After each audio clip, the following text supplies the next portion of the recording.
Salut et bienvenue dans cette nouvelle vidéo dédiée à PrestaShop. Nous allons voir ici comment créer et modifier les catégories de vos produits. Donc sans attendre, c'est parti.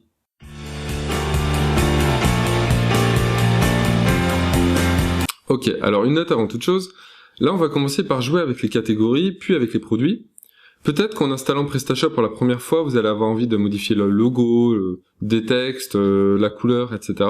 C'est des choses que nous verrons dans un second temps. Comme pour toutes ces vidéos, nous allons faire joujou sur une version de PrestaShop qui sera disponible en ligne. Le lien sera dans la description, n'hésitez pas à y jeter un œil. Alors, quand on regarde en front-end, on remarque dans le menu principal l'existence de catégories de démo déjà créées. On y voit des catégories parents et des catégories enfants. De manière générale, PrestaShop gère les catégories de produits sur autant de niveaux que vous le souhaitez. Dans le back-office, on les retrouve dans l'onglet Catalogue, Catégories. On y voit la catégorie Parents, et en cliquant dessus, c'est catégorie Enfants. On va en créer une, en cliquant sur le bouton Ajouter une catégorie en haut à droite du back-office. Alors le premier champ correspond tout simplement au nom de la catégorie tel qu'il sera affiché en front-end. On remarque que le champ est internationalisé par la présence d'une liste déroulante à côté, ENFR, qui permet de changer la langue du contenu que vous éditez. Le second champ indique si la catégorie sera apparente sur la boutique ou non. Le troisième champ correspond aux parents de cette catégorie. Si vous souhaitez en créer une de premier niveau, cochez la catégorie Accueil, qui est en quelque sorte une catégorie virtuelle non visible par l'utilisateur. Le prochain champ fait référence à sa description.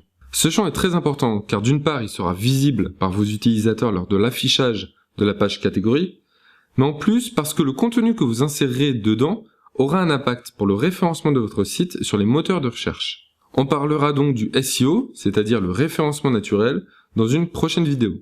Alors oui, il s'agit d'un sujet très important pour votre boutique. On parlera donc du SEO, c'est-à-dire le référencement naturel, dans une prochaine vidéo. Vous pouvez ensuite modifier son image, qui apparaîtra au même niveau que la description et le titre dans la catégorie de votre PrestaShop. Les prochains champs sont des champs tout aussi importants pour le référencement. La balise titre, qui correspond au titre que vous trouverez dans les résultats des moteurs de recherche. La métadescription, qui correspond à la description que l'on retrouve dans les résultats des moteurs de recherche. Le champ métamot-clé, qui correspond à rien. Cette balise n'est plus utilisée depuis un moment par les moteurs de recherche. Elle n'est pas visible par les utilisateurs. Donc gagnez du temps et ignorez ce champ. L'URL simplifié correspond au texte qui apparaît dans l'URL après votre nom de domaine. L'URL simplifiée est aussi très importante pour le référencement. Vous penserez à y insérer des mots-clés pertinents. Enfin, nous avons le champ d'accès au groupe. Ce champ permet de restreindre la catégorie à seulement quelques groupes d'utilisateurs. Par défaut, tous les groupes sont cochés et vous n'aurez probablement pas besoin de modifier ce champ très souvent. Ok, on enregistre la nouvelle catégorie et on la voit apparaître dans la liste.